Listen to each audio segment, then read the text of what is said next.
దేవుని వాక్యాన్ని మనం విందాం. దయచేసి మీ బైబిల్ నుండి యోబు గ్రంథము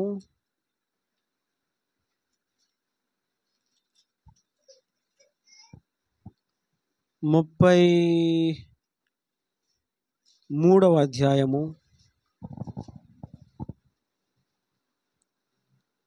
19వ వచనాన్ని దయచేసి చదవండి. వ్యాధి చేత మంచమెక్కుట వలనను ఒకని ఎముకలలో ఎడతెగని నొప్పులు కలుగుట వలనను వాడు శిక్షణము. దేవుడి వాక్యము ద్వారా మనతో మాట్లాడును గాక. ఆమేన్. గతించిన ఆదివారం ఏ వాక్యాన్ని విన్నాం? దయచేసి ఎవరైనా ఒకరు చెప్పండి. వాక్య అంశం చెప్పండి.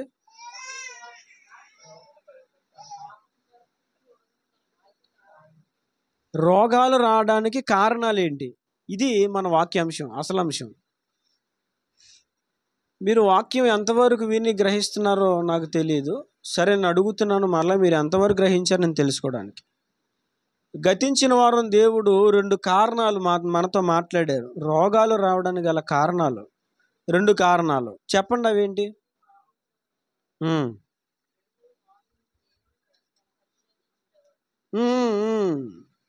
ఒకటి, దేన్ని బట్టి రోగం వస్తుంది. రెండవది, అది మనకి పరీక్ష, పరిశోధన, టెస్టింగ్. దయచేసి వాక్యాన్ని శ్రద్ధగా వినండి. గతంలో నేను శ్రమలు రావడానికి గల కారణాలు ఏంటి అని నేను మీకు చెప్పాను. కొన్ని కారణాలు నాకు తెలిసి ఒక 3-4 వారాలు అదే అంశం ధ్యానం చేశాం. శ్రమలు రావడానికి గల కారణాలు ఏంటి అనే అంశాన్ని మనం ఒక 3-4 వారాలు ధ్యానం చేసాం. ఆ శ్రమలు రావడానికి గల కారణాలు ఏంటో, ఏ కారణాలు మనం ధ్యానం చేసామో ఒక 2-3 కారణాలు చెప్పండి మీకు గుర్తుంటే.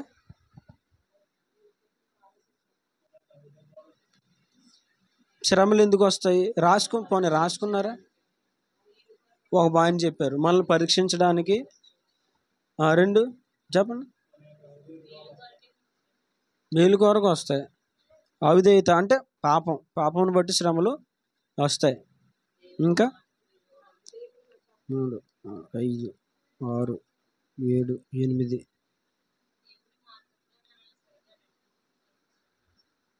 దాదాపుగా నాకు బాగా గుర్తుంది. ఒక 7 అంశాలు మీకు నేను చెప్పాను. ఒక 7-8 అంశాలు మీకు చెప్పాను, శ్రమలు రావడానికి గల కారణం ఏంటో అని. ఒక్కసారి నేను గుర్తు చేస్తాను, మరలా వాటిని జ్ఞాపకం చేసుకోండి. శ్రమలు దీనత్వం కోసం వస్తాయని చెప్పాను. శ్రమలు సరి చేయడానికి వస్తాయని చెప్పాను. శ్రమలు పరీక్షించి గొప్ప చేయడానికి వస్తాయని చెప్పాను. శ్రమలు పరిశుద్ధత కొరకే వస్తాయని చెప్పాను, అంటే మనల్ని పరిశుద్ధ పరచుట కొరకే వస్తాయని చెప్పాను. మనము చేసిన పాపమును బట్టి శ్రమలు వస్తాయని చెప్పాను. అంతేకాదు, యెహోవాను విడిచి వేరొకను అనుసరించే వారికి శ్రమలు వస్తాయని చెప్పాను. అంతేకాకుండా చెడు వ్యసనాలు కలిగిన వారికి శ్రమలు వస్తాయని నేను మీకు చెప్పాను. మరి ఇవి ఎంతమంది గుర్తుపెట్టుకున్నారో నాకు తెలియదు. వాక్యాన్ని శ్రద్ధగా వినండి, వాటిని గుర్తుపెట్టుకోండి. ఎందుకంటే బైబిల్లో ప్రతి దానికి సమాధానం ఉంటుంది. మన హృదయములో రేగే ప్రతి ప్రశ్నకు సమాధానం ఉంటుంది. మన కుటుంబములో లేదా మన వ్యక్తిగత జీవితంలో మనం ఎదుర్కొనే ప్రతి శ్రమకు సమాధానం ఉంటుంది వాక్యంలో. అర్థమవుతుందండి? మనము తలపెట్టిన ప్రతి పని ఏ విధంగా సక్రమంగా, తెలివిగా, వివేచనగా చేయాలో దానికి కూడా కావలసినటువంటి సమాధానములు బైబిల్లో, వాక్యములో ఉంటాయి. ఒక మనిషి ఈ భూమి మీద ఒక మంచి జీవితాన్ని ఎలా జీవించగలడు? ఆధ్యాత్మికంగా,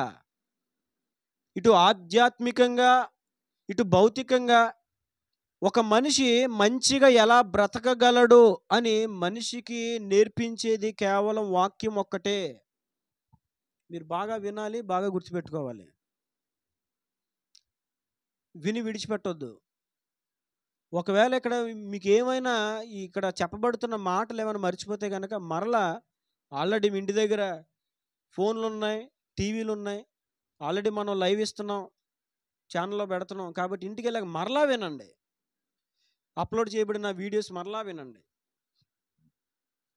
దేవుడు ఏం మాట్లాడుతున్నాడో, దేవుని మాట, ప్రతి మాట కూడా మనం చాలా జాగ్రత్తగా వినాలి. అర్థమైందండి? చాలా జాగ్రత్తగా వినాలి. వినినప్పుడే అది మన హృదయానికి, మన జీవితానికి పనిచేస్తుంది. లేకపోతే అది మన జీవితానికి, మన హృదయానికి పని చేయదు. కనుక ఇది ఒక వ్యక్తి మాట అనుకోక, అసలు అనుకోకూడదు, ఆ భావన రాకూడదు. దేవుడే నాతో మాట్లాడుతున్నాడు అనే విషయాన్ని మీరు గమనించాలి. మీకు తెలుసు, దేవుడిచ్చిన సందేశాలు కొన్నిసార్లు 5-6 వారాలు చెప్పినటువంటి సమయాలు కూడా ఉన్నాయి మన మందిరంలో. ఒక సందేశం 5-6 వారాలు కూడా ధ్యానాలు చేశాం మనం. దేవుడు ఇస్తే నేను ఇక్కడ నిలబడి చెప్పగలను, దేవుడు ఇవ్వకపోతే నేనేం చెప్పలేను. ఇది మీరు గమనించాలి. కనుక ఎవరు నన్ను ఉద్దేశించి చెప్పారు పాస్టర్ గారు అని అనుకోకూడదు. దేవుడు నాతో మాట్లాడాడు అని మీరు గమనించాలి. ఎందుకని? నిలబడేది నేనే, కానీ వాక్యము నాది కాదు, వస్తున్న వాక్కు నాది కాదు. ఇది మీరు గమనించుకోవాలి. అర్థమైందా? కొన్నిసార్లు వీడియో కొన్ని షార్ట్లు చేస్తాం కదా, ఒక నిమిషం షార్ట్లు చేస్తాము. వాటి కోసం నేను యూట్యూబ్ ఓపెన్ చేసి ఆ షార్ట్ల కోసం చూస్తూ ఉంటే ఇక్కడ చెప్పబడిన మాటలు నేను ఆ వీడియోలో చూస్తే నాకే ఆశ్చర్యం అవుతూ ఉంటుంది. దేవుడు ఇలా మాట్లాడా అని నాకే ఆశ్చర్యం అవుతూ ఉంటుంది. ఎందుకని నాకు తెలుసు అది దేవుని వాక్కు, మాట్లాడించిన దేవుడని. కనుక వాక్యం విన్నప్పుడు చాలా శ్రద్ధగా వినండి. మీకు జ్ఞాపక శక్తి ఉండి గుర్తుపెట్టుకుంటే దేవునికి స్తోత్రం. లేదంటే మా బుర్ర అసలు చాలా లోకము, భారాలు, ఇహలోక సంబంధమైనటువంటి విచారాలతో నిండుకుందండి, ఇలా విందాల ఎగిరిపోద్దండి అనుకుంటే కనుక దాన్ని రాసుకొని ఎక్కడా బుక్ మీద రాసుకోండి. తర్వాత ఇంటికి వెళ్ళిన తర్వాత దాన్ని ధ్యానం చేయండి. అప్పుడు బాగా గుర్తుంటుంది. సరేనా? గతించిన వారం ప్రభు మనతో మాట్లాడింది ఏంటంటే, అసలు మనిషికి రోగాలు ఎందుకు వస్తున్నాయి, మనిషికి బలహీనతలు ఎందుకు వస్తున్నాయి, భయంకరమైనటువంటి వ్యాధులు ఎందుకు వస్తున్నాయి. కొన్ని వ్యాధులకు నేటికి మందు లేదు ప్రపంచంలో. కొన్ని రోగాలు నేటికి శాశ్వతముగా నయము కావు. బ్రతుక్కాలమంతా మందులు వాడుకుంటూ బ్రతకడమే. అవునా కదా? అలాంటి రోగాలు లేవా? రోగానికి మందు లేదని నేను చెప్పట్లేదు, రోగానికి మందు ఉంది. కానీ మరికొన్ని రోగాలకు అసలు మందులు లేవు. మరికొన్ని రోగాలకు మందులు ఉన్నాయి, కానీ ఆ మందుల ద్వారా రోగాలు పూర్తిగా నయము కావు. అలాంటి రోగాలు కూడా ఉన్నాయి. నానాటికి కొత్త రోగాలు వచ్చేస్తున్నాయి. ఈ రోజున రోగాల చేత చాలామంది పీడింపబడుతున్నారు. అంతేకాదు, కొంతమంది అయితే ఎప్పుడు ఏ రోగం వస్తుందా అని భయపడిపోతున్నారు. ఈ రోజున ప్రపంచంలో ఈ రోగాలు విలయతాండమాడుతున్నాయి. అవునా కాదా? ఈ రోగాల కొరకు మనుషులు ఖర్చు చేసే ధనము వేల రూపాయలు, లక్షలు, కోట్ల రూపాయలు. భయంకరమైనటువంటి రోగాలు. అసలు రోగాలు ఎందుకు వస్తాయి? దేవుడు స్పష్టముగా వాక్యములో ముందే వ్రాయించాడు. ఆయన రోగాలు ఎందుకు వస్తాయి, ఏ కారణములు బట్టి రోగాలు వస్తాయి దేవుడు బైబిల్లో వ్రాయించాడు. మనము గనుక దీన్ని కంప్లీట్గా తెలుసుకుంటే, పూర్తిగా తెలుసుకుంటే, నేను చెప్తున్నాను దైవ సేవకునిగా, రోగానికి బతుకులు ఎప్పుడు భయపడం. అర్థమైందండి? రోగానికి బతుకులు ఎప్పుడు అస్సలు భయపడం. డోంట్ కేర్, అంతే. తెలుసుకోవాలి. బైబిల్లో ప్రతిదీ దేవుడు రాయించాడు. శ్రమలు రావడానికి గల కారణం ఏమిటి, రోగాలు రావడానికి గల కారణం ఏమిటి, అర్థమవుతుందండి? మనిషి భక్తిహీనతలోనికి వెళ్ళిపోవడానికి గల కారణం ఏమిటి?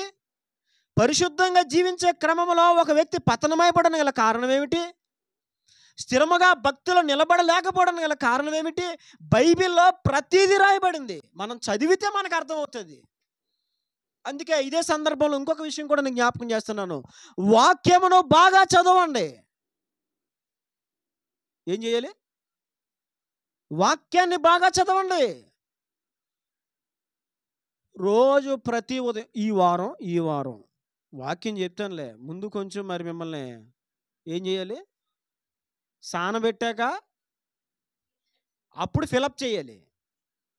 ముందు సానబెట్టి అప్పుడు ఫిలప్ చేస్తాను. ఈ వారం వినాలి. పోయిన ఆదివారం నుంచి ఈ ఆదివారం వరకు ప్రతి పూట ఉదయము ఎప్పుడు మానకుండగా బైబిల్ చదివిన వాళ్ళు చేతండి. మానకుండా బైబిల్ చదివిన వాళ్ళు యథార్థంగా దేవుడు చూస్తున్నాడు. నా కళ్ళు కప్పొచ్చి దేవుని కళ్ళు కప్పలేము సుమా. మానకుండా రేజ్ యువర్ హ్యాండ్స్. ఎంతమంది? 1 2. పోయిన ఆదివారం నుంచి ఈ ఆదివారం వరకు ఉదయకాలం మానకుండా టిఫిన్ చేసిన వాళ్ళు చేయొద్దండి. పర్లేదు, ఎత్తండి.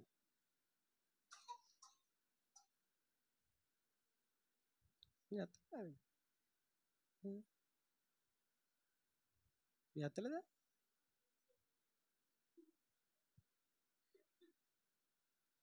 చూసారా? మానకుండా బైబిల్ చదవమన్న వాళ్ళు చేతులెత్తే 2 లెగిసినాయి. మానకుండా టిఫిన్ చేసిన వాళ్ళు చేస్తానంటే లెగిసిపోయినాయి. అలాగా నేను ఇది నవ్వడానికి ప్రశ్నించలేదు, కానీ ఇప్పుడు మీరు ఆలోచించుకోవాలి. మనము బ్రతికే కాలము 70-80 సంవత్సరాలు ఈ భూమి మీద, అవునా కదా? చిరంజీవులుగా ఈ భూమి మీద బ్రతికే వాళ్ళు ఎవరైనా ఉన్నారా? బ్రతుకుతారండి? ఒకవేళ చిరంజీవులుగా బ్రతికిన వాళ్ళని ఎవరైనా మీరు చూసారా? సినిమాలో చిరంజీవి కాదు, ఆయన ముసలుడు అయిపోతున్నాడులే. చిరంజీవులుగా, చిరాయువులుగా పలాలను చూశానండి. ఇప్పుడు 2000 సంవత్సరాలు అండి అన్న వాళ్ళు ఎవరైనా చూసారా మీరు? మనిషి ఆయుష్ 70, అధిక బలం ఉంటే 80, అది కూడా ఆయాసము దుఃఖమే అని వాక్యం సెలవిస్తుంది. జాగ్రత్తగా వినండి. 70-80 సంవత్సరాల కొరకు జానుడు పొట్టను నింపుకోవడానికి రెక్కలు మొక్కలేలా కష్టపడి పనిచేస్తున్నావు కదా. ఇది 70-80 సంవత్సరాలు ఈ భూమి మీద బతుకు ఏడవడం కోసం రెక్కలు మొక్కలేలా కష్టపడి పనిచేస్తున్నావు కదా. మరి యుగాలు నిత్యత్వంలో నీ ఆత్మను నిలవబెట్టవలసి ఉంది. మరి దానికోసం నువ్వు ఎంత ప్రయాసపడుతున్నావు అనేది ప్రశ్న. నీ మనసాక్షికి నువ్వే సమాధానం చెప్పుకోవాలి. ఇంకా ఏది ఉత్తమము?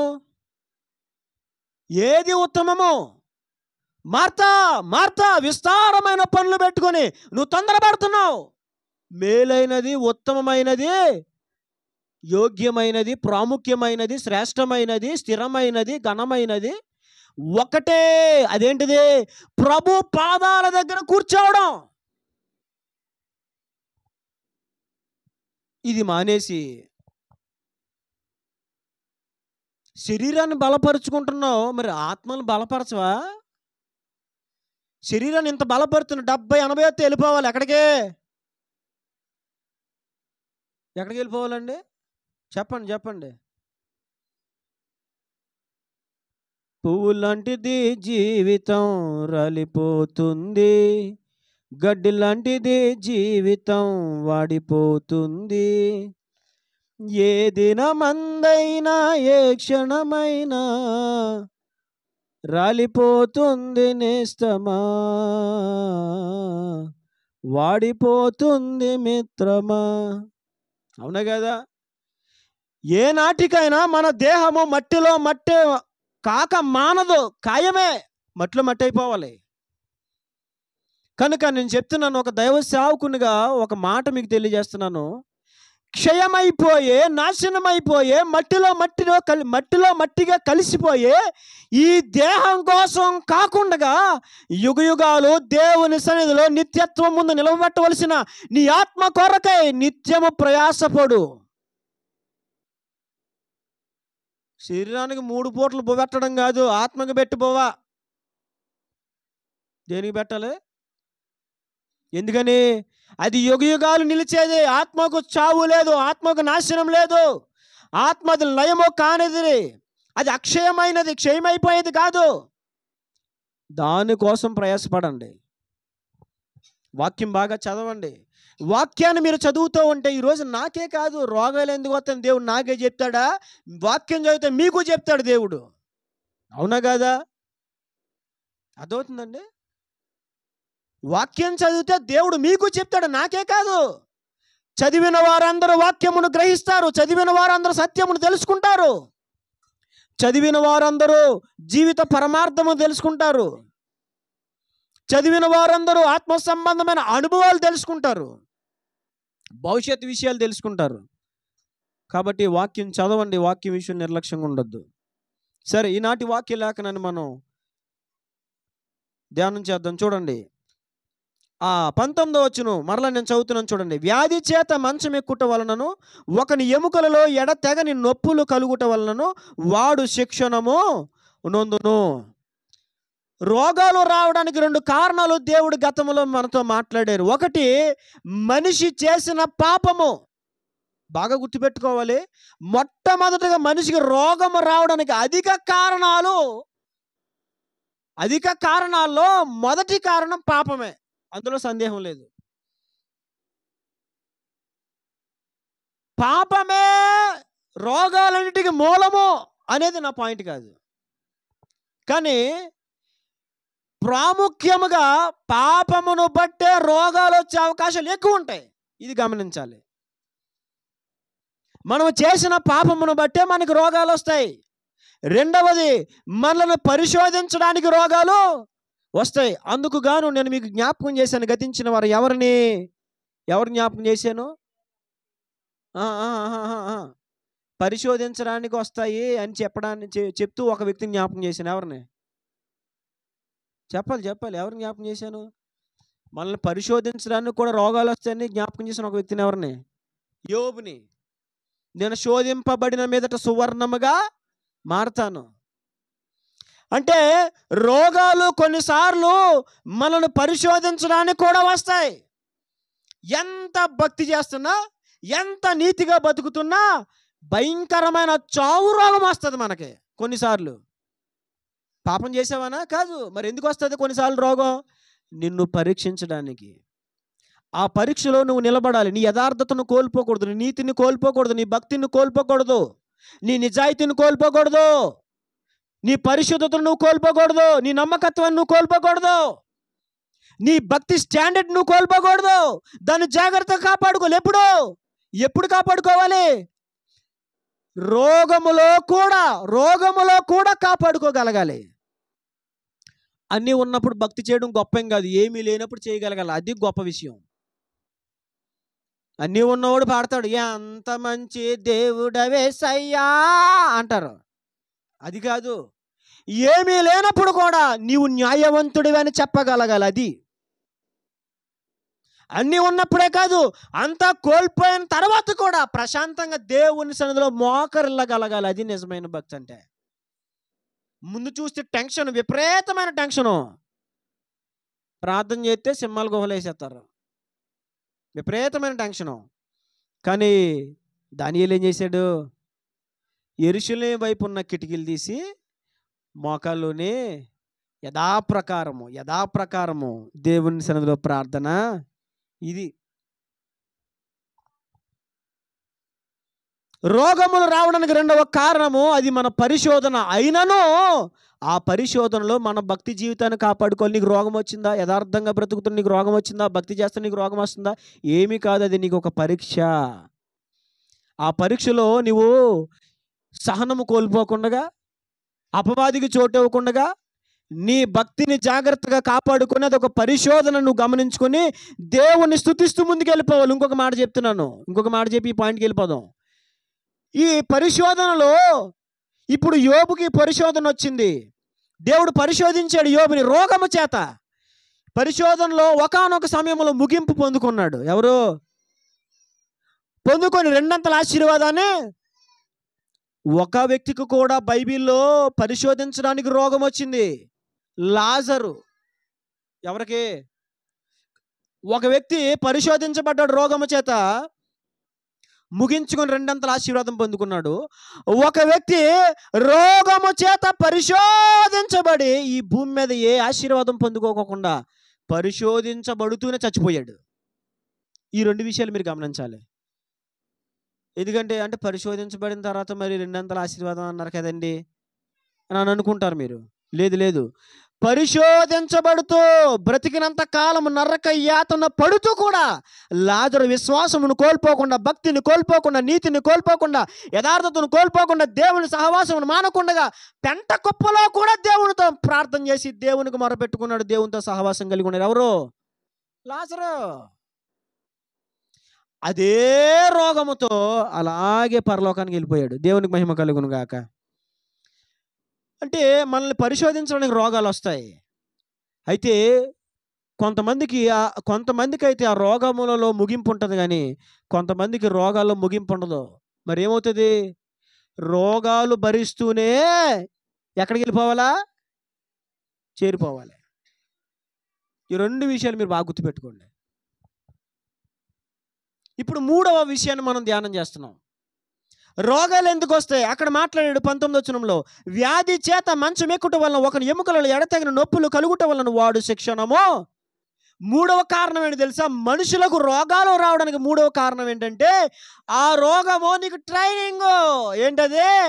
ట్రైనింగ్, శిక్షణ.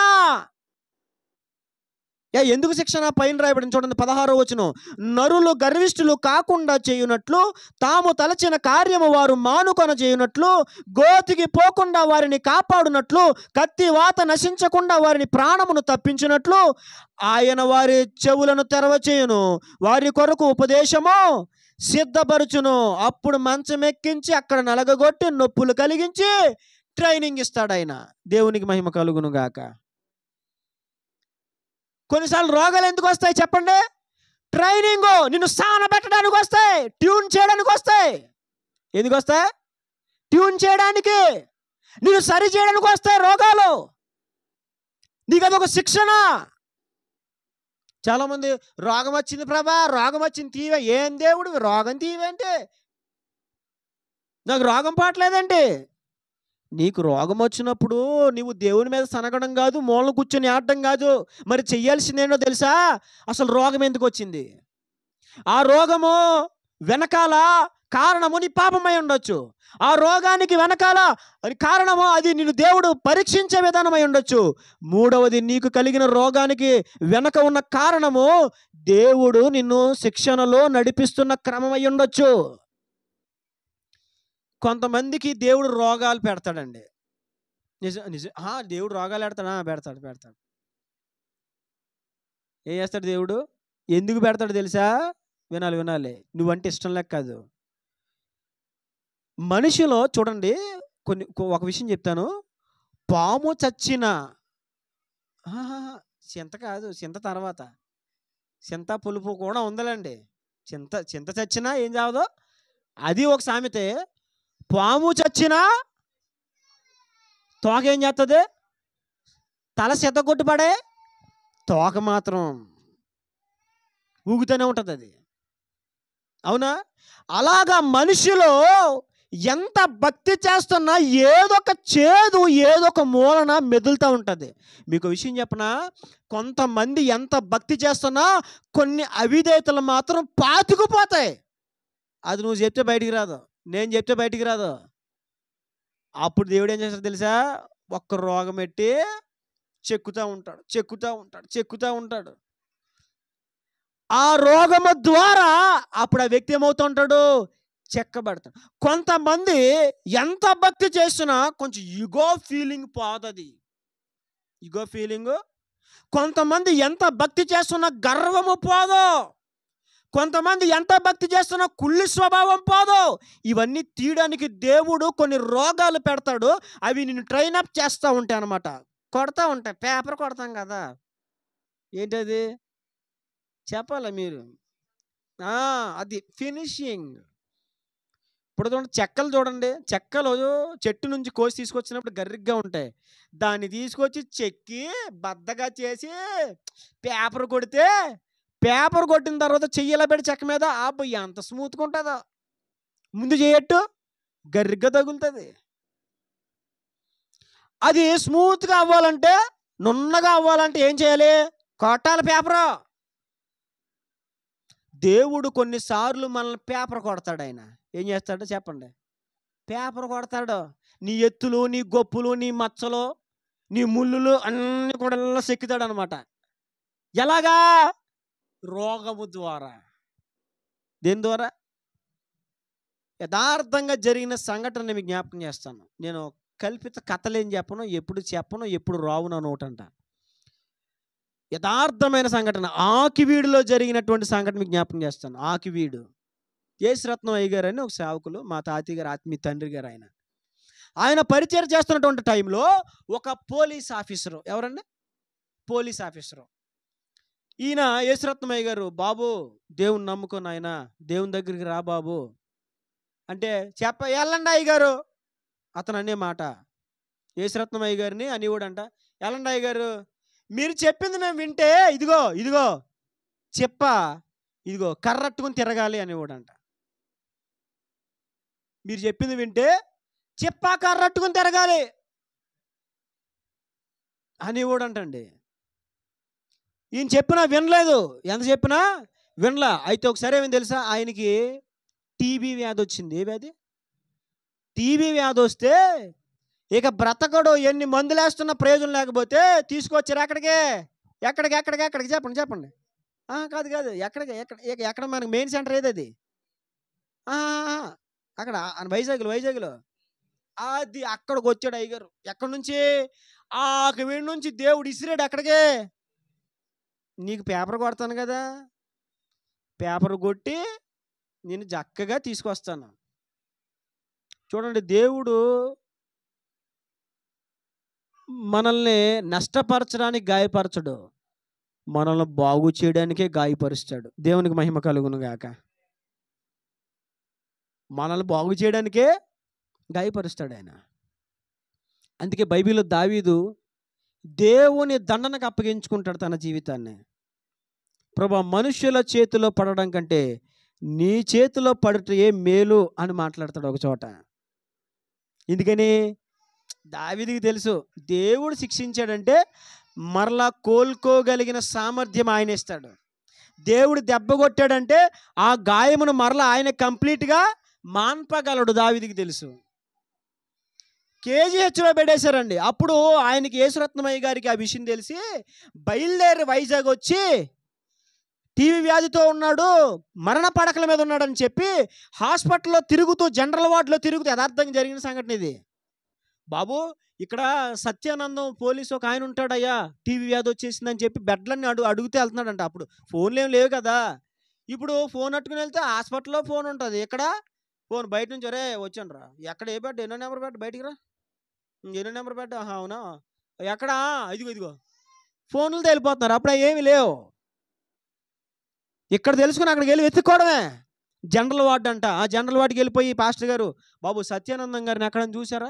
సత్యానందం గారు, బాబు ఇక్కడ సత్యానందం గారు మీకు తెలుసా అని బెడ్లన్నీ అడుగుతూ ఉంటే, ఒక చోట ఆయన అలా తిరిగి, సత్యానందం మీకు తెలుసా, సత్యానందం ఇక్కడ వేసారు, టీవీ వ్యాధి వచ్చింది అని అటువైపు బెడ్ అని అడుగుతూ ఉంటే, ఇటువైపు బెడ్లో నుంచి పడుకొని ఒక ఆయన గారు పీసు గొంతుకు వేసుకొని, ఇక్కడే ఉన్నానన్నా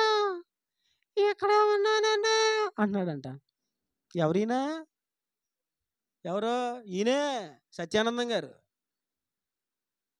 ఎవర్రా రా, ఎక్కడో మూల నుంచి వస్తుంది రాగం అని తీసేసరికి మనిషి రూపం లేడు.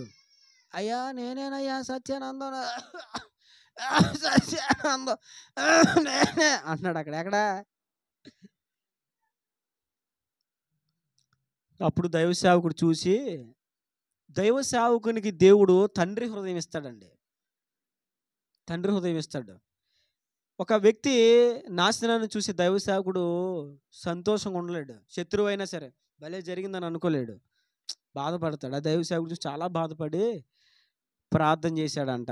ఏం కాదు దేవుడు స్వస్థపరుస్తాడంటే అప్పుడు ఒప్పుకున్నాడంట. ఆ రోజు ఆ తాతయ్య గారు యేసరత్నమయ్య గారు గుర్తు చేయకముందే, అయ్యా నేను మీరు చెప్పినప్పుడు వినలేదు, మీ మాట ఇంటే చెప్ప కర్ర గత అన్నాను, ఇదిగో మంచం కాడు ఊసుకోవడానికి చెప్ప, ఇదిగో లెగిసి నడ్డానికి కర్రయ్యా, నన్ను క్షమించండి అన్నాడంట.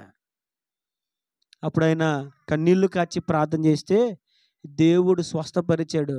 మరలా లేచి ఆయన డ్యూటీలకు వచ్చేసాడు. దేవునికి మహిమ కలుగును గాక. ఎందుకు వచ్చింది అది? నిన్ను శిక్షణ చేయడానికి. కొన్ని రోగాలు శిక్షణ చేయడానికి వస్తాయి. ఎందుకు నిన్ను శిక్షణ చేయాల్సిన అవసరం వచ్చింది? కొన్నిసార్లు నీకున్నటువంటి అవిధేయతలు అవి నీకు నువ్వుగా తొలగించుకోలేవు. పక్కవాడు చెప్పిన నువ్వు తీసుకోలేవు. పక్కవాడి మాట కూడా నువ్వు లోబడలేవు. అప్పుడు దేవుడు వ్యాధి చేత మంచం ఎక్కించి ఎముకలలో మానని వేదన కలిగిస్తే అప్పుడు నీలో ఉన్న గర్వము, నీలో ఉన్న తగరము, నీలో ఉన్న కుళ్ళు, నీలో ఉన్న మస్టు, దుమ్మి ఇవన్నీ కూడా బయటికి పోతాయి. దేవునికి మహిమ కలుగును గాక. రోగాలు రావడానికి మూడో కారణం ఏంటి తెలుసా? నీకు శిక్షణ చేయడానికే. దేవునికి మహిమ కలుగును గాక. కాబట్టి ఒకవేళ మీకు రోగం వస్తే ఒక్కసారి మీరు ఆలోచించండి. అది మీకు ట్రైనింగ్ ఏమో, శిక్షణ ఏమో, ప్రతి విషయంలో సరిచేయడం కోసం దేవుడు నీకు పెట్టిన రోగమేమో. కంగారు పడుకో, దేవుని స్తుతించు. ప్రభు అవును నిజమే, ఈ రోగం నాకు రావడానికి కారణం ఉంది, ఈ రోగం రావడం వల్ల నాకు మేలే. అవునయ్యా, నాలో ఇంకా ద్వేషం పోలేదు, నాలో ఇంకా అసూయ పోలేదు, నాలో ఇంకా కోపం పోలేదు, నాలో ఇంకా గర్వం పోలేదు, నాలో ఇంకా అపవిత్రత పోలేదు, నాలో చెడ్డబుద్ధులు ఇంకా పోలేదు, నాలో లోకాచారాలు పోలేదు, ఇంకా నాకు లోక పద్ధతులు పోలేదు, లోక సంబంధమైన మాట తీరు పోలేదు, లోక సంబంధమైన చేష్టలు పోలేదు. నాయన నన్ను సరి చేయడానికే తీసుకొచ్చేవేమో ప్రభువా. తండ్రి నా బుద్ధి సరి చేసుకుంటాను, నా నోట మాట తిన్నగా వచ్చినట్లు కృప చూపయ్యా, తిన్నగా ప్రవర్తించినట్లు కృప చూపయ్యా అని ఆ సమయంలో మనం ప్రార్థన చేసుకోవాలి. చెప్పండి, మూడవ కారణం రోగాలు రావడానికి శిక్షణ. నాలుగో కారణం మీకు జ్ఞాపకం చేస్తాను రండి. బైబిల్ నుండి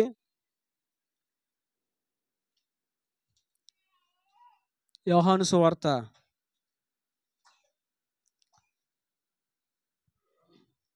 11వ అధ్యాయము. యోహాను సువార్త 11వ అధ్యాయము 4వ వచనాన్ని చదవండి. యేసు అది విని, ఈ రోగం మరణం, వినండి జాగ్రత్తగా వినండి, ఈ రోగము నువ్వు చచ్చిపోవడానికి రాలేదు. మరి ఎందుకు వచ్చింది? దేవుని కుమారుడు ఆ రోగము వలన మహిమపరచబడినట్లు దేవుని మహిమ కొరకు. దేవునికి మహిమ కలుగును గాక. రోగాలు రావడానికి నాలుగో కారణం ఏంటి తెలుసా? ఆ రోగము నీకు రావడం దేవునికి మహిమ కోసమే. దేవునికి మహిమ కలుగును గాక. దేవునికి మహిమ కలుగును గాక. లాజరుకి మరణకరమైన రోగం వచ్చింది. అప్పటికే లాజరు అక్క చెల్లెలు, అయ్యా నీవు ప్రేమించు లాజరు రోగి ఉన్నాడు, ఇంటికి రాయ్యా అంటే తానున్న చోటనే దేవుడు 2 దినములు నిలిచి, లాజరు చనిపోయిన 4 దినములు అయిపోయిన తర్వాత 5వ దినం ఉదయము దేవుడు లాజరును చూడడానికి వస్తే అప్పుడు చెప్తున్నారు, అయ్యా నీవు అప్పుడు వచ్చుంటే బాగుండు, ఇప్పుడు లాజరు చచ్చిపోయాడు నాయన, లాజరు బతికిలేడు, ఇప్పటికే 4 రోజులు అయిపోయింది అంటే ప్రభు అన్నారు, ఎక్కడ పెట్టారు? పలానా చోట, ఎర్రండి అయ్యా తీసుకెళ్లారు, ఆ రాయిని తీయండి అంటే అప్పుడు పక్కన ఉన్నటువంటి లాజరు సహోదరులు మాట్లాడుతున్నారు, అయ్యా కంపు కొడతాడయ్యా, కంపు కొడతాడు, 4 రోజులు అయిపోయింది, వాసన వస్తాడు, కుళ్ళిపోతాడు అని వాళ్ళు మాట్లాడారు. చచ్చిపోయేంతగా రోగం ఎందుకు వచ్చింది చెప్పాలి. యేసు ప్రభు రాలేదు. వాస్తవానికి దేవుడు ఆ కుటుంబాన్ని ఎంతో ప్రేమించాడు. ప్రేమించిన ఆ విషయము వారు నివసిస్తున్న ప్రాంతంలో ఉన్న ప్రజలందరికీ తెలుసు. ఆ ప్రజలందరికీ తెలుసు. ఇప్పుడు లాజరు చచ్చిపోయినప్పుడు అందరూ ఏమంటారు చెప్పండి? చచ్చాడు, బాగా చచ్చాడు, యేసు యేసు యేసు అనుకుంటూ తిరిగారు. యేసుక్రీస్తు యేసుక్రీస్తు అనుకుంటా నడిచారు. ఓ భక్తి భక్తి భక్తి అని పరుగులెట్టారు. ఏమైంది?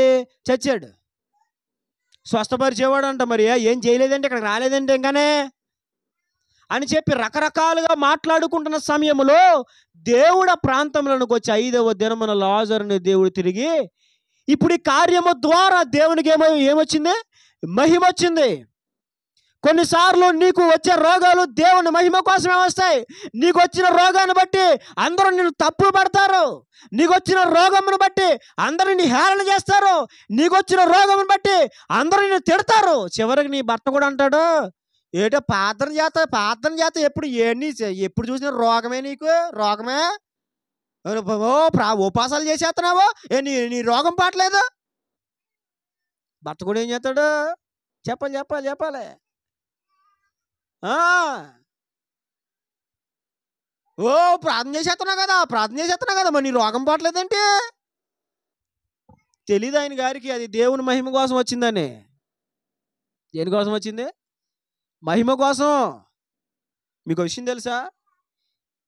అక్కడ లాజరుకి రోగం రావడం వల్ల దేవునికి మహిమ వచ్చింది. చూడండి, ఆ యోహాను సువార్త 11వ అధ్యాయము 45వ వచనం చదవండి ఒకసారి. కాబట్టి మరియ యొద్దకు వచ్చి ఆయన చేసిన కార్యములను చూచిన, చూడండి యూదులలో చూడండి అనేకులు ఆయన యందు విశ్వాసముంచిరి. కాని మొక్కొదిలేండి, ఆయన యందు విశ్వాసముంచిరి. లాజరు రోగము ద్వారా యూదులలో అనేకులు యేసుక్రీస్తునందు విశ్వాసం ఉంచారు. యేసుక్రీస్తునందు ఎందుకు విశ్వాసం ఉంచారు? ఆ గొప్పతనాన్ని చూశారు, ఆయనలో ఉన్న శక్తిని చూశారు, ఆయనలో ఉన్న ప్రభావమును చూశారు. అందుకనే ఆ దినమున యూదులలో అనేకులు దేవుని యందు విశ్వాసం ఉంచారు. యూదుల్లో దేవుని నామం ఏమైంది? ఇప్పుడు మహిమపరచబడింది. అంటే కొన్నిసార్లు మనకి రోగాలు దేవుని మహిమ కోసమే వస్తాయి. దేనికోసం వస్తాయి? నువ్వు పాపం చేయలా, అది నీకు పరీక్ష కాదు, అది నీకు శిక్షణ కాదు. ఏమో ఒకవేళ దేవుని మహిమ కోసమేమో ఒకసారి ఆలోచించుకో. దేవుని మహిమ కోసమేమో ఒకసారి ఆలోచించు. కొన్నిసార్లు మనకు వచ్చే రోగాల ద్వారా దేవునికి మహిమ వస్తుంది. కాబట్టి రోగాలు వచ్చినని భయపడకండి, రోగాలు వచ్చినని బాధపడకండి, రోగాలు వచ్చినని కుమిలిపోకండి. ఆ రోగము ద్వారా దేవునికి మహిమ వస్తుంది. లాజరుకు వచ్చిన రోగము ద్వారా దేవునికి మహిమ వచ్చింది. యూదుల్లో అనేకులు దేవుని వైపుకి త్రిప్పబడ్డారు. కాబట్టి గమనించు, నీకు వచ్చే రోగము ఒకవేళ అది దేవుని మహిమ కోసమేమో. అర్థమైందా? అందుకే ప్రభు అంటారు, ఈ వ్యాధి మరణము కొరకు వచ్చింది కాదు, కానీ దీని ద్వారా దేవుని కుమారుడు, మనిషి కుమారుడు మహిమపరచబడవలసి ఉన్నది. నీకున్న రోగాన్ని బట్టి ఎవరు దూషించినా, నీకున్న బలహీనతను బట్టి ఎవరు ఎగతాళి చేసినా కంగారు పడుకో. ఒకానొక రోజున దేవుడు దాని నుంచి నీకు విడుదలిస్తాడు. అప్పుడు నీ ద్వారా దేవునికి మహిమ వస్తుంది. దేవునికి మహిమ ఎలా వస్తుంది? ఎలా వస్తుంది? నీకేదో రోగం రావాలి, ఆ రోగము నిన్ను బాగా పీడించాలి, నువ్వు బలహీనమైపోవాలి, అందరూ ఇంకా అయిపోయింది అనుకోవాలి. అర్థమవుతుందా? హాస్పిటల్కి వెళ్తున్న ఫలితం రాకుండా ఉండాలి, చుట్టుపక్కల వాళ్ళందరూ నిన్ను సూటిపోటి మాటలతో గొచ్చాలి. అప్పుడు ఒకే ఒక రోజున నీకు స్వస్థత రావాలి. అప్పుడు దేవునికి మహిమ వస్తుంది. కాబట్టి ఆలోచించి, ఒకవేళ అది దేవుని మహిమ కోసమేనేమో. 5వ విషయాన్ని మీకు జ్ఞాపకం చేస్తాం, రోగాలు ఎందుకు వస్తాయో. 2వ కొరింథీయులకు రాసిన పత్రిక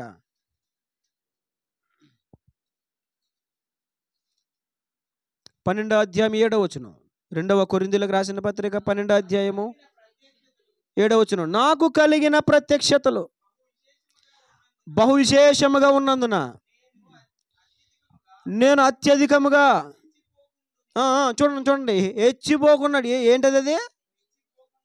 హెచ్చిపోకుండా రెచ్చిపోకుండా ఉండు నిమిత్తము నాకు శరీరములో ఒక అది ఏం చేస్తుంది? అది నేను అత్యధికముగా హెచ్చిపోకుండా నిమిత్తము నన్ను నలుగుగొట్టుటకు సాతాను యొక్క దూతగా ఉంచబడిను. దేవునికి మహిమ కలుగును గాక. ఇక్కడ పౌలు గారు కూడా రోగం. చూడండి, బైబిల్లో కొంతమందికి రోగాలు వచ్చినాయి. బైబిల్ అహజ్యా అనే రాజుకి రోగం వచ్చింది. తన మేడ గదికి కిటికీలో నుంచి కింద పడి రోగి అయిపోయాడు, చచ్చిపోయాడు అనుకోండి. ఆ తర్వాత ఎలీషాకి రోగం వచ్చింది. ఎలీషా అతని వృద్ధాప్యములో మరణ దినములలో రోగి పీడితుడే చనిపోయాడని బైబిల్లో ఉంది. ఎలీషా అద్భుతాలు చేసిన వాడు. ఏలియా 7 అద్భుతాలు చేస్తే ఎలీషా 14 అద్భుతాలు చేశాడు. కానీ ఎలీషా ఎలా చచ్చిపోయాడు? చివరికి రోగాల్లో చచ్చిపోయాడు. లాజరుకి రోగం వచ్చింది, పౌలుకి రోగం వచ్చింది, బైబిల్లో యోబుకి రోగం వచ్చింది, బైబిల్లో హిజ్కియాకి రోగం వచ్చింది. ఇలా బైబిల్లో రోగాల చేత పీడింపబడిన వారు చాలామంది ఉన్నారు బైబిల్లో. వాళ్ళందరి రోగాలు ఎందుకు వచ్చిన కారణాలు ఉన్నాయి బైబిల్లో. అపోస్తలుడైనటువంటి పౌలు గారు కూడా రోగం వచ్చింది. ఆయన వస్త్రపు నడికట్టు ముట్టితే అనేక మంది రోగులు స్వస్థత పొందుకునేవారు. ఆయన ప్రార్థన చేస్తే చచ్చినోడు లేచాడు. ఆయన విష పురుగులు విష పాములు కరిచినా ఆయనకి విషం ఎక్కేది కాదు. ఇంత అద్భుతంగా వాడబడిన దైవ సేవకుడైన అపోస్తలుడైన పౌలు గారికి ఏముంది? ఆయనకి కండ్ల సంబంధిత వ్యాధి ఉండేదని విన్నాను నేను. చరిత్ర చెప్తున్నాను, సత్యం. బహుశా అదే ఉండొచ్చు. ఎందుకంటే ఆ రోజున దమస్కు మార్గంలో ఆయన వెళ్ళిపోతున్నప్పుడు మిట్ట మధ్యాహ్నము ప్రభు ప్రత్యక్షమై సౌలా సౌలా నన్నేలా హింసిస్తున్నావని మాట్లాడినప్పుడు ఆ ప్రకాశమైన వెలుగు చూసి అతని కళ్ళు మూసుకుపోయినాయి. ఆ ప్రకాశమైనటువంటి వెలుగు దెబ్బ గట్టిగా తగులుంటుంది. ఒక సేవకులు చెప్తూ ఉంటే నేను విన్నాను, చరిత్రలో ఉందంట. అది నిజమై ఉంటుంది, అది అసత్యమే ఉండదు. కండ్ల సంబంధిత రోగం. ఆయనకి కళ్ళల్లో నుంచి ఆ రసులు ఇలా పుసులు కారతా ఉండేయంట ఆయనకి. ఎవరికి? అందుకే ఒక చోట పౌలు గారు అంటారు, నాలో బలహీనత ఉన్నను, మీరు నన్ను దైవదూత వల్ల చూశారు, దైవ సేవకునిగా చూశారు తప్ప నాలో ఉన్న రోగమును బట్టి మీరు నన్ను చులకనగా చూడలేదు అని మాట్లాడతారు ఒక చోట ఆయన పౌలు గారు పత్రికల్లోనే. ఆయన వాక్యము చెప్తున్నంతసేపు అసలు కంటల్లో నుంచి ఒక చొక్క కానీ ఒక రసి కానీ వచ్చేది కదంట. వాక్యం చెప్పినంతసేపు ముగించగానే ఇంకా స్టార్ట్ అయిపోయేదంట. అందుకే ప్రభుని వేడుకున్నాడు ఆయన, ప్రభా ఏంటయ్యా ఈ నేను ప్రార్థన చేస్తే ఎంతమంది స్వస్థతనిస్తున్నావు, అద్భుతాలు చేసే కృపా శక్తి నాకు ఇచ్చావయ్యా, నన్ను వాడుకుంటున్నావు, నేను అద్భుతాలు జరిగిస్తున్నావు, నా జీవితంలో ఎందుకు అద్భుతం జరగదు ప్రభు అంటే, ప్రభు అన్నారంట, నా కృప నీకు చాలు, బలహీనతలో నా శక్తి నీలో పరిపూర్ణం అవుతుంది. అంటే ఏంటి? రోగం నీ తీను, కానీ నా కృప నీకు తోడు ఉంటుంది. ఎప్పుడు అది కారాలో ఎప్పుడు ఆగాలో నాకు తెలుసు. సమయాన్ని బట్టి సందర్భాన్ని బట్టి నేను నడిపిస్తాను. ఆ రోగం నీలో ఉంటే తీను. ప్రభు అంటారు, నేను ఎందుకు ఉంచానంటే నువ్వు మిక్కిలి హెచ్చిపోకుండా నేను అది ముళ్ళుగా ఉంచానని ప్రభు మాట్లాడారు. కొన్నిసార్లు రోగాలు ఎందుకు వస్తాయి తెలుసా? చెప్పాలి, రెచ్చిపోకుండా, హెచ్చిపోకుండా, అదిరిపడకుండా. కొంతమందికి కొంచెం భక్తి చేస్తూ స్వస్థత వరాలు దేవుడు కృపావరాలు కుమ్మరం చేశాడు అనుకో, ఇంకేమంటారండి? ఒక ఆయన అన్నాడు యూట్యూబ్ ఛానల్లో కూర్చొని, మీలాంటి పాస్టర్ ఇంకెవరు లేరు, నమ్మకస్తులు అంటే లేరు, నేను ఒక్కడిని అంటున్నాడు ఒక ఆయన. నా గుండె దడేలు మంది, ఎవరు లేరంట, ఆయన ఒకడే ఉన్నాడంట. మరి ఉన్న పాస్టర్లు అందరూ ఎవరు? ఇంకా పెట్టి బేడ సర్దుకొని ఇంక వెళ్ళిపోతాం నరకంలోకి. అంటే ఎందుకు వస్తుంది అది? కొంతమందికి కొంచెం ఆరోగ్యం బాగుంటే రెచ్చిపోతారండి. నాకు కాబట్టి తింటే అరిగిపోద్ది. కొంతమంది అబ్బా అసలు నేను ఎండ లెక్క చేయను, ఎంత ఎండలో తిరిగినా నాకు అసలు ఏమవుదా, తలపోటీ ఎవరు, ఎంత ఎండని ఎదురెళ్ళిపోతాను. కొంతమంది అంటారు చలిలో కూడా తెల్లారు 3 గంటలు స్నానం చేసేస్తాను ఆయన. పేపర్లో ఒక ఆయన ఉండేవాడు అలాగే చేసేవాడు. నేను చలియట్లేదంటే అబ్బా చల్లేదా ఎప్పుడు రెచ్చిపోక. మరి కొంతమంది డబ్బు ఉంటే రెచ్చిపోతారు. ఆత్మీయ జీవితంలో అందరికంటే కొంచెం ఉన్నతమైన స్థానంలో ఉంటే రెచ్చిపోతూ ఉంటారు, చాలామంది హెచ్చిపోతూ ఉంటారు. పౌలు గారు మాట్లాడారు, ఏమని తెలుసా? నాకు కలిగిన ప్రత్యక్షతలు విశేషముగా ఉన్నాయి. పౌలు గారు సామాన్యమైన వ్యక్తి కాదు. ఆయన 3వ ఆకాశమునకు కొనిపోయి నేరుగా ప్రభుని చూడగలిగినటువంటి ఒక గొప్ప ప్రత్యక్షతను పొందుకున్న వ్యక్తి పౌలు గారు. మిట్ట మధ్యాహ్నము దమస్కు మార్గంలో నేరుగా ప్రభుని చూసిన వ్యక్తి ఎవరో పౌలు గారు. అసలు పౌలు గారి గురించి మనం చదివితే ఎన్నున్నాయో తెలుసా? ఆయన చెప్తున్న నాకు కలిగిన ప్రత్యక్షతలు విశేషముగా ఉన్నాయి. క్రీస్తు పాలొందని శ్రమలలో పాలొంది, క్రీస్తు సంఘములో మిగిలిన గ్యాప్లు ఏవైతే ఉన్నాయో, ఖాళీలు ఏవైతే ఉన్నాయో అవన్నీ పూరించిన వాడు అపోస్తులైనటువంటి పౌలు గారు. అంతేకాదని ఒక చోట మాట్లాడతాడు, అసలు దేవుడు శ్రమ పడిన ఫీల్ ఎలా ఉంటుంది నేను అనుభవించాలి. ఏంటంటే మీకు అర్థమయ్యే మాటలు చెప్తున్నాను, నేను చదివాను అవన్నీ. కొరడా దెబ్బలు తింటా ఉంటే, ముళ్ళ కిరీటం పెట్టబెడితే దేహము చేల్చబడుతూ ఉంటే అసలు ఆ శ్రమ, ఆ వేదన ఎలా ఉంటుందో అది అనుభవించాలనే తనకున్నదంతా పెంటగా ఎంచుకున్నాడు ఆయన. ఎవరు? పౌలు గారు. అంతటి మహాభక్తుడు, అంతటి గొప్ప సేవకుడు, గొప్ప అభిషేకము కలిగిన వాడు, ప్రార్థన చేస్తే ఎన్నో కార్యములు దేవుని ద్వారా పొందినవాడు. మామూలు వ్యక్తి కాదండి. కొన్ని సంఘాలను స్థాపించిన వ్యక్తి, మృతులను సైతము తిరిగి లేపగలిగిన అభిషేకము పొందినటువంటి అపోస్తలుడు. కానీ ఆయన శరీరంలో ఒక రోగం, పాపం చేశాడని చెప్దామా? ఇంకా సరి చేయబడలేదని చెప్దామా? పరిశోధించబడుతున్నాడని చెప్దామా? ఆయనకి ఎందుకో తెలుసా? అది మిక్కిలి హెచ్చిపోకుండా. ఎందుకో తెలుసా? మనిషి మామూలుడు కాదు. మనిషిని వదలాలి కానీ 100 పెత్తనాలు చేసుకొస్తాడు మనిషి. నిన్ను కట్టడి చేయనోలు లేకుండా ఉండాలే కానీ, నిన్ను ఎవడు పట్టించుకోకుండా ఉండాలే కానీ, నువ్వు చక్కబెడతావు 1000 పనులు. ఎప్పటికప్పుడు నేను కనిపెట్టుకుంటూ జాగ్రత్తలు తీసుకుంటూ ఎక్కడున్నావు ఏంటో ఫోన్ చేసుకుని ఆచూకీ తెలుసుకునే వాళ్ళు ఉన్నారు కాబట్టి నువ్వు ఆగావు. కానీ లేకపోతే నువ్వు ప్రపంచం చుట్టూ వచ్చేస్తావు. నువ్వు మనిషికి ఉన్నటువంటి బుద్ధి అదే, మనిషికి ఉన్న నైజం అదే. ఒంటరిగా ఉన్నాడంటే తొంటరి పనులు లీడే చేస్తాడు. ఎవరో మనిషి ఆడు ఒక్కడినదిలే చెలరేగిపోతాడు. ఇంకా చెలరేగిపోతాడు, నీకు దొరకడా. ఇంకా ఒకడిని వదిలే, 10 రోజులు వదిలే, ఇంటికి బీరకాయలు వచ్చేస్తాయి, ఇంటికి అమ్మాయిలు వచ్చేస్తారు, ఇంటికి పేకాడాడలు వచ్చేస్తారు. ఇంకా ఎవరు చెప్పండి, చెప్పండి చెప్పండి, మీకు తెలుసు కదా. ఇంకెవరు వస్తారు? చెప్పాలి. ఇల్లంతా బార్బర్ షాప్ అయిపోద్దాక ఒంటరిగా వదిలితే. ఎందుకు చెప్తున్నానంటే మనిషి అంత బలహీనుడు. మీకు తెలుసా? మానవులుగా మనము చాలా జాగ్రత్తగా ఉండాలి. ఎప్పుడు హెచ్చింపు మనలోకి వచ్చేస్తుందో తెలీదు. ఇప్పుడు ప్రధాన దూత ఆ కెరూబు, అభిషేకము పొందినటువంటి లూసిఫరు ఎందుకు ఆకాశంలో నుంచి కిందకు త్రోయబడ్డాడు? గర్వమే కదా. అతని దృష్టికి అతడు అల్పుడై ఉండగా ఇశ్రాయేలుకు దేవుడు శిరస్సుగా చేస్తే ఆ సౌలు ఎందుకు తప్పిపోయాడు? దేవుని మాట తిరుగుబాటే కదా.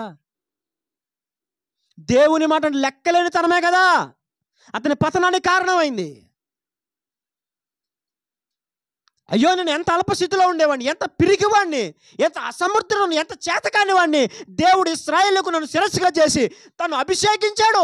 ఒకప్పుడు నాకు లేదు ఈ ధైర్యం, ఒకప్పుడు లేదు నాకు ఈ సామర్థ్యం, కానీ దేవుడే తన ఆత్మ చేత ఈ సామర్థ్యం ఇచ్చాడు కదా. ఆ సామర్థ్యం ఇచ్చిన దేవుని మాటకు విధేయత కలిగి బ్రతకాలి అని అనుకోలేదు సౌలు.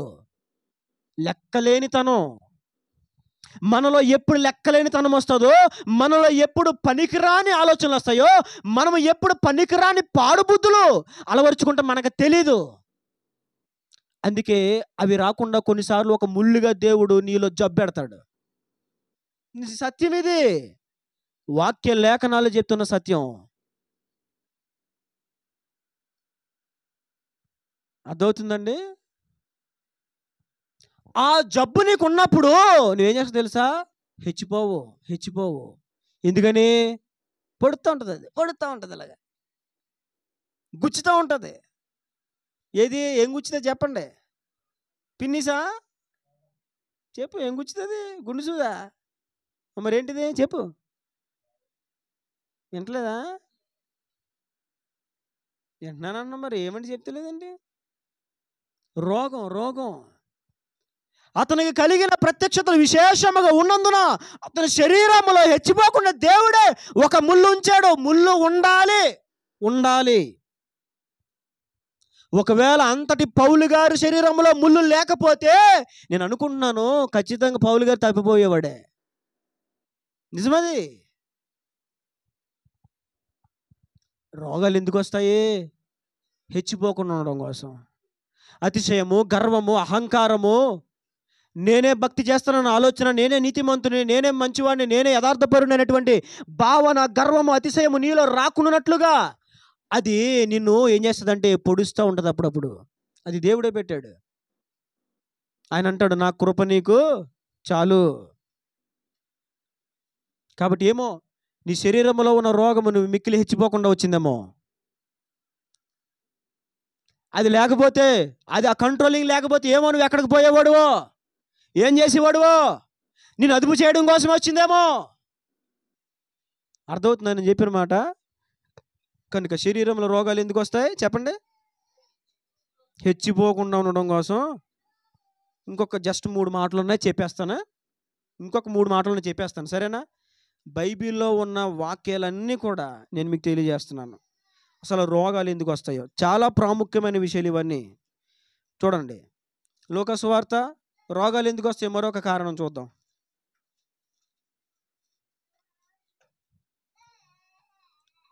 లూకా సువార్త 13:11 వచనం, 13వ అధ్యాయం 11వ వచనం. 18 ఏండ్ల నుండి చూడండి రోగం ఎందుకు వచ్చింది ఇప్పుడు చెప్తున్నాడు ప్రభు ఇక్కడ. బలహీనపరచు దయ్యము పట్టిన ఒక స్త్రీ ఆచ్చట నుండెను.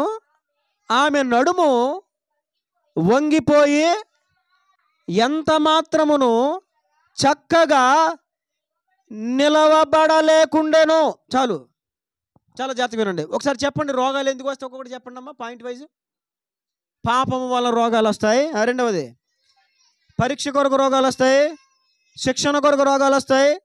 దేవుని మహిమ కొరకు రోగాలు వస్తాయి. ఐదవది, హెచ్చిపోకున్నట్లు రోగాలు వస్తాయి. ఇప్పుడు రోగాలు ఎందుకు వస్తాయి చెప్పాలి ఎందుకు వస్తాయి? 18 ఏండ్ల నుంచి బలహీనపరచు దయ్యము పట్టి ఒక ఆమె ఉంది. ఆమె చూడండి 18 సంవత్సరాల బట్టి నడుము వంగిపోయింది. నడుము లేకదో. ఎలాగా నడుము పడిపోలేదు, నడుము వంగిపోయింది. అంటే మనిషి ఎలా ఉంటుంది ఏంటది చెప్పాలి 18 సంవత్సరాలు బట్టి ఇంతే రాదు పైకి. ఎందుకు రాదు? దెయ్యం. ఏంటండి అది? దెయ్యం ఏం చేస్తుంది? పట్టేసుకుంది. అలాగే ఎన్ని సంవత్సరాలు బట్టి? ఏంటి ఇన్ని సంవత్సరాలు బట్టి నడుము లేకుండా పట్టేసుకుందా? పట్టుకుంటుంది దెయ్యం. 6వది, రోగాలు ఎందుకు వస్తాయి తెలుసా? ఎందుకు వస్తాయి చెప్పండి? దెయ్యం. ఏంటది? ఎంత తిన్నారు కదా ఒకసారి. కొంతమందికి ఎంత తిన్నా వంట పట్టదండి. ఏంటి? దయ్యం. ఆడు తినేస్తున్నాడు లోపల. అర్థం నిజం. కొంతమందికి వచ్చిన రోగాలను బట్టి ఎన్ని హాస్పిటల్స్ తిరిగినా నార్మల్, ఎక్స్రే నార్మల్. ఇంకా ఏంటిది చెప్పండి? పెద్ద స్కాన్ ఉంటుంది కదండి, తలకి మొత్తం చూపేస్తారు లోపలికి. ఏంటండి అది? సమాధిలోకి వెళ్ళినట్టు సిటీ స్కాన్, ఎంఆర్ఐ మొత్తం తీసుకెళ్ళిపోతారండి. అలా లోపల చూపేస్తారు. గోహలోకి, దావీదు గారు గోహలోకి వెళ్ళినట్టు వెళ్ళిపోతాం లోపలికి. ఎలా వెళ్ళిపోతాం, జూయి అని మళ్ళీ బయట తీసుకొస్తుంది. అది అంటే ఏంటి? నడులెత్తి మొదలుకొని పాదముల వరకు మానని గాయములన్నీ కూడా చెక్ చేస్తుంది అనమాట. అది ఆ సిటీ స్కాన్ కూడా అది దొరకదా. అన్నీ ఏమవుతాయి? నార్మల్.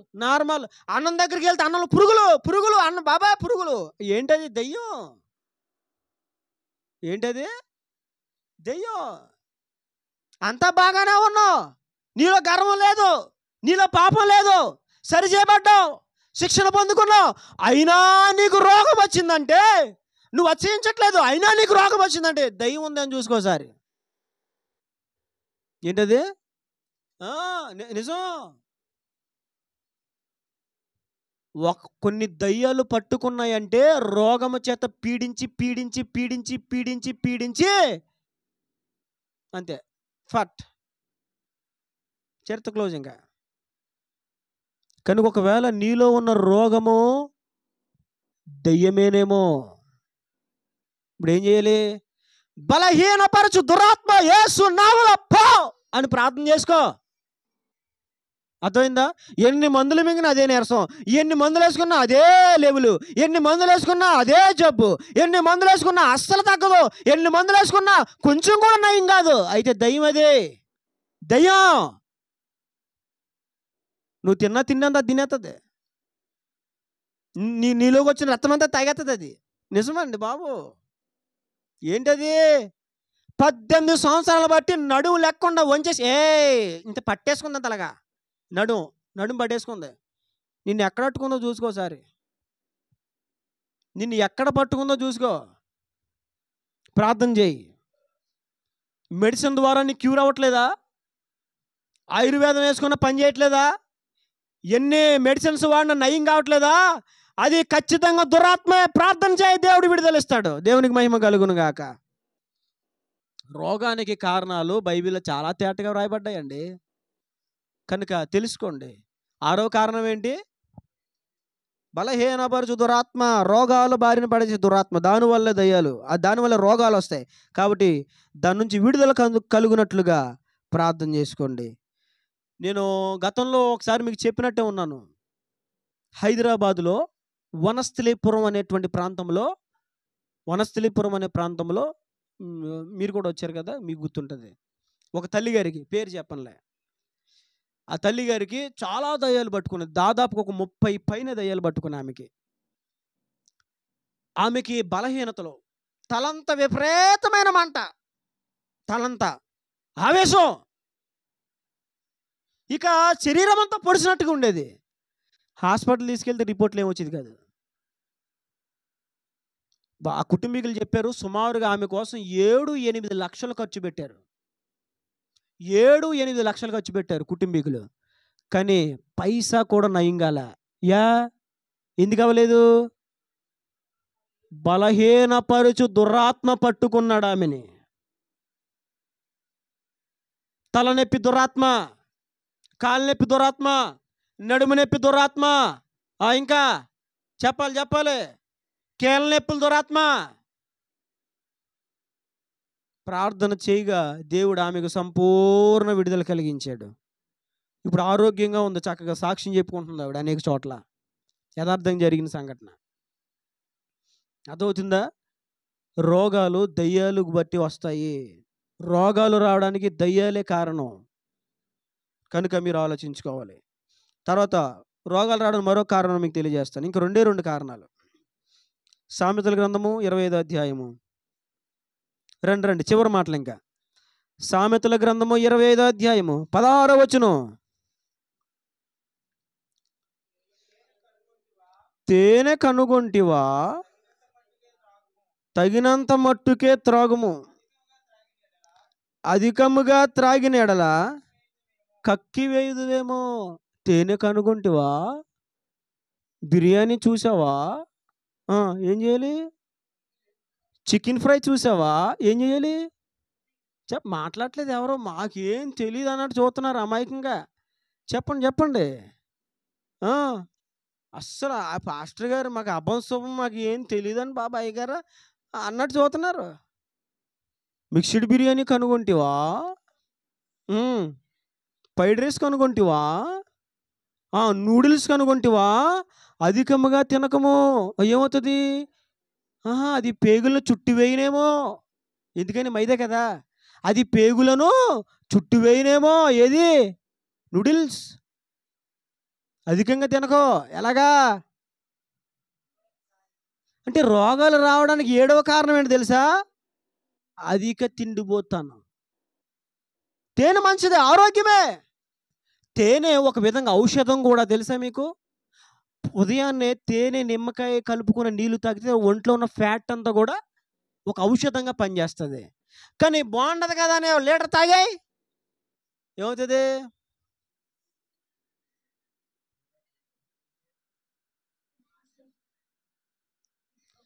ఎక్కడికి? బయటికి లోపలికి, బయటికి లోపలికి. కింద సెప్టిక్ ట్యాంక్ ఫుల్ అయిపోద్ది, పైన వాటర్ ట్యాంక్ ఖాళీ అయిపోద్ది.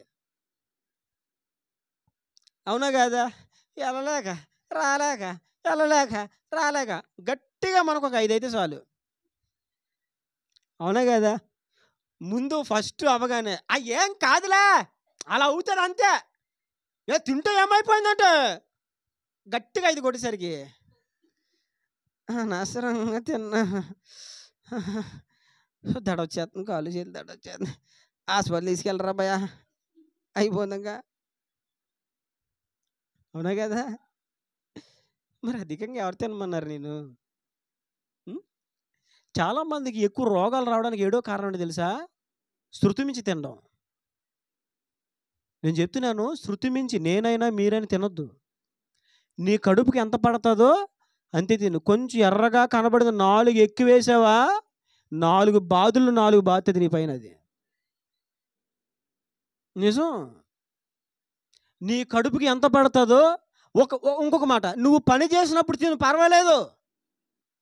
పని ఉన్నప్పుడు పని లేదు, 1 గుడ్డే తిను. పని చేసావు 3 గుడ్లు తిను, 2 గుడ్లు తిను, తప్పలేదు.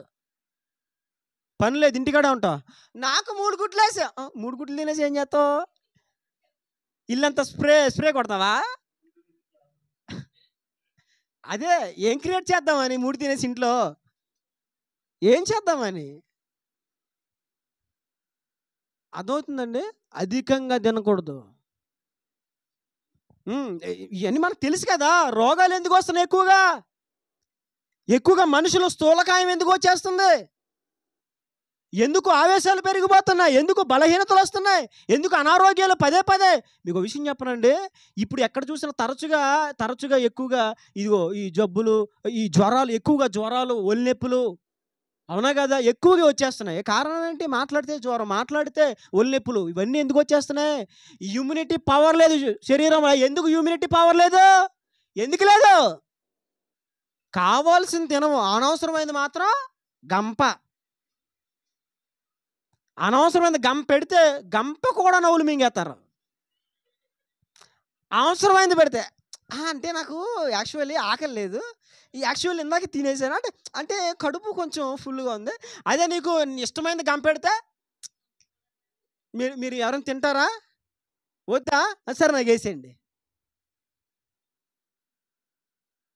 అర్థమవుతుందండి?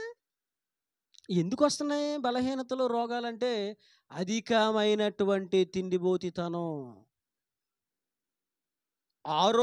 ఆహారము తీసుకొనుటలో కూడా కొంచెం జాగ్రత్త పడాలి. మేలైన ఆహారం తినాలి. ఎంతసేపు పొద్దున్న లెగ్గానే మాట్లాడితే ఆ ఇడ్లీ ఎలా ఉబ్బుతుందో నువ్వు అలా ఉబ్బుతావు. ఎందుకది? ఇడ్లీ పొద్దున్న అదేమంటారు, అది రాగి జావ కాసుకుని తాగు, పొద్దున్న గంజానం తింటారా ఇప్పుడు? లేదు, నాకు పెసరొట్టు, నాకు మినపట్టు, నాకు ఉప్మా పెసరొట్టు తిను. రొట్టె. నాకు బోండా పూరి. ఇంటి దగ్గర చక్కగా ఉప్మా వేసుకోండి, గోధుమ రవ్వ ఉప్మా వేసుకోండి, మళ్ళీ లేదంటే రాగి జావ తాగండి, ఉదయం శ్రేష్టమైన పదార్థాలు తినండి. అంతేగాని ఎంతసేపు ఇడ్లీ బాబోయ్ ఓయ్.